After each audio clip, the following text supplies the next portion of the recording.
It's 2020 and open world games are as big as ever. Ton of great new ones coming this year. Hi folks, it's Falcon, and today on GameRanks, the top 10 new open world games of 2020. Just a quick disclaimer before we get started. There's a few games we are excluding from this. Final Fantasy VII's remake, for instance. It's going to be grand in scale, but it doesn't necessarily look like an open world. Vampire the Masquerade Bloodlines 2 is a series of hubs. And we aren't going to talk about Elder Scrolls 6 because there's very little chance we'll see that this year. Starting off at number 10 is No More Heroes 3. It's been 10 years since the previous numbered entry, and takes place 2 years after Travis Strikes Again, which came last year. If you're unfamiliar, No More Heroes is an action-adventure hack-and-slash game, basically intended to kind of be a humorous take on comic book stuff. It's kind of hard to explain in a short period of time, but the gameplay is a lot of fun. These are really good hack-and-slash games that will most likely put a smile on your face one way or the other.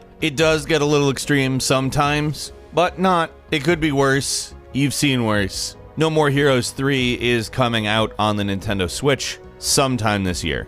And moving on to number 9 is Dying Light 2, which looks to actually add a very large amount of ideas to an already pretty good game, Dying Light 1. Of course, we will be seeing the parkour skills of the original game remain. They're actually doubling the number of parkour moves. But the big development is the emphasis on narrative. They are attempting to do something pretty ambitious, to say the least. They want to make a story that is significantly more reactive to players' choices than what you might expect. The developers are calling it a narrative sandbox, which gives you choices that have genuine consequences. Now, keeping in mind we've played games that have advertised this idea for a very long time, and while we have been presented choices in games, it doesn't always live up to the rhetoric, so to speak. The thing that makes me interested in this is that it's not really something that developers and publishers have tried to sell us on lately. So that makes me think that the technology they've developed here is significant. Also, it's Dying Light, so we already know that the gameplay itself is probably going to be good because they've built on that.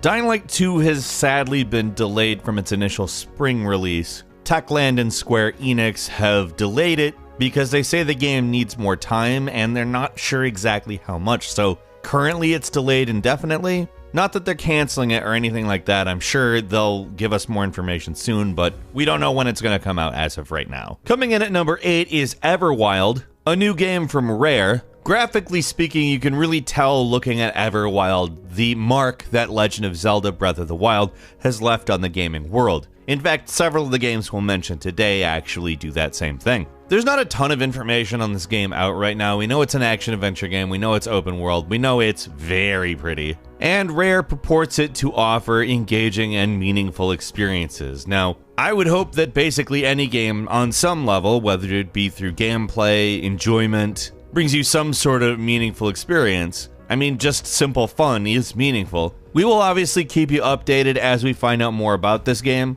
We don't have a release date, it's exclusive to Xbox. Microsoft owns Rare at this point, but we're supposed to see it sometime this year. Coming in at number 7 is Gods and Monsters. Comes to us from the creators of Assassin's Creed Odyssey for Ubisoft. This is another game, like I said, that you can really feel the weight of Zelda Breath of the Wild on, except for it is Greek themed, and in truth, there's a lot of things I think are really intriguing about this. We've seen the sort of types of open world games that Ubisoft makes, but they typically don't go for such a distinct aesthetic in those games. Yes, some of them they have dove into that. There are a few Ubisoft games that have really gone for it aesthetically speaking, and they're very pretty. But I would say that this game really stands out. There's really nothing like this in the Ubisoft catalog, and if we know kind of what we're getting gameplay-wise when comparing it to Assassin's Creed Odyssey, and knowing that the developers from that game are the ones working on this, taking this cartoon aesthetic and making it about monsters and about defeating monsters, honestly, in my opinion, is really intriguing. Gods and Monsters is coming to PC, Xbox One, PS4, and Nintendo Switch, and is coming sometime fall 2020. At number 6 is Mount and Blade 2 Bannerlord. This is a game that was announced way back in 2012. Like its predecessor, it is an action role-playing game with an emphasis on strategy. What this basically means, if you've ever played the original, is that it's kind of a management/strategy game. It's kind of a sandbox. but mostly it's an action RPG, which sound like three pretty disparate things. But when the original Mount & Blade came out in 2008, it wasn't really like graphically a powerhouse in any way, and it got a lot of guff for that. But the way the game was set up was more than intriguing. It was a really enjoyable game. And it's really nice to see that same idea brought into much better looking graphics, because even for 2008, it was not a good looking game. I don't think it's going to win any awards for graphics. It's just such a turnaround that comparing the two games, it's like, wow. There's a lot of new stuff to look forward to in it as well, which gives a much more combat-oriented experience. But that doesn't mean it's a different game altogether. In the single player, you will be able to persuade people. A well-executed persuasion system can really drastically improve a narrative, and I'm looking forward to that. I'm just looking forward to playing it though. Mount & Blade 2 Bannerlord is releasing in March for early access. We don't have a final date, but look for it on Steam then. And at number 5 is Dragon Ball Z Kakarot. This is a game that has a lot of expectations, and for a lot of people, meets them, but it's not necessarily for everyone. Let's just say the start's a little bit slow, but in my opinion, when it gets going, it's really a worthwhile game. It's not perfect, but this is a retelling of the full Dragon Ball saga that I'm not really upset about the level of imperfection. For me, it's a game that needed to be made and is a satisfyingly made game. It's not gonna rock your socks off with new features or anything. It's an open world game. It delivers some high octane Dragon Ball combat. It has an enjoyable game loop, and honestly, for me, I don't care that it's not the most innovative thing I've ever played. It's just one really cool looking game that gives you the entire Dragon Ball saga. I enjoy the hell out of it. I'm not gonna tell you that it's perfect, or that absolutely every person's gonna like it, but just for how faithful and how fun this game is, in my opinion, kind of overcomes the lack of innovation. It's pretty much the best Dragon Ball story video game, in my opinion. It's out now for PS4, Xbox One, and PC. I would definitely recommend playing it.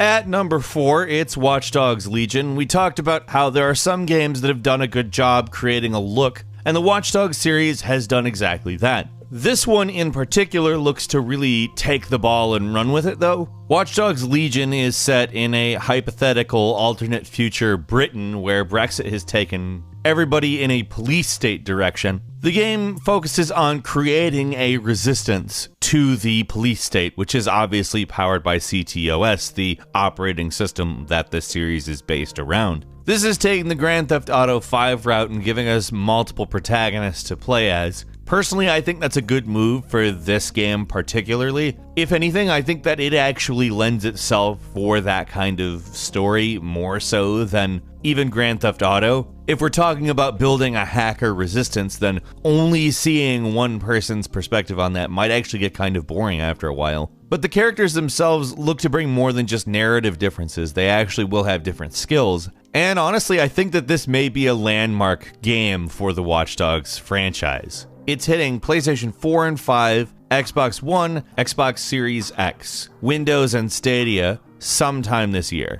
Number 3 is Elden Ring, the collaboration between From Software and George R.R. Martin. This is kind of the From Software open world experiment. Will the Souls-like formula essentially work with the world wide open? In some respects, I think we've seen a little bit of a preview of what we may see with Elden Ring, with Ashen, albeit with an entirely different aesthetic, story, etc. But what I think a lot of people are particularly interested in is the George R.R. Martin collaboration. The way that worked out is George R.R. Martin apparently did the world-building elements of it, and Miyazaki and From basically filled in the actual story beat by beat.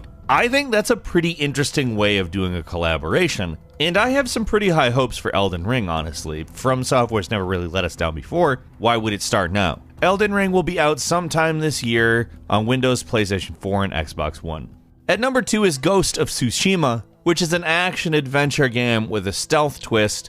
Basically, this was revealed, and I was already ready for it. It is absolutely a gorgeous-looking game. It comes to us via Sucker Punch Productions and follows The Last Samurai on Tsushima Island back in the 13th century. Now, the central conflict of the game is apparently the Mongol invasion of Japan. The game is more or less about the fantasy of becoming a samurai, in which you will, over the course of the game, learn the way of the ghost, which is apparently a prerequisite for defeating the Mongol Empire. Plenty about this game remains a mystery for now, but if you recall, Sucker Punch created the Infamous series, and apparently it's serving as the inspiration for the transversal techniques that the main character of this game will be employing, so I think that can give us a little bit of a hint as to how the game will play. We also know there's a heavy stealth element, and that just comes out of the words of the developers themselves, so combining these two things makes me very interested.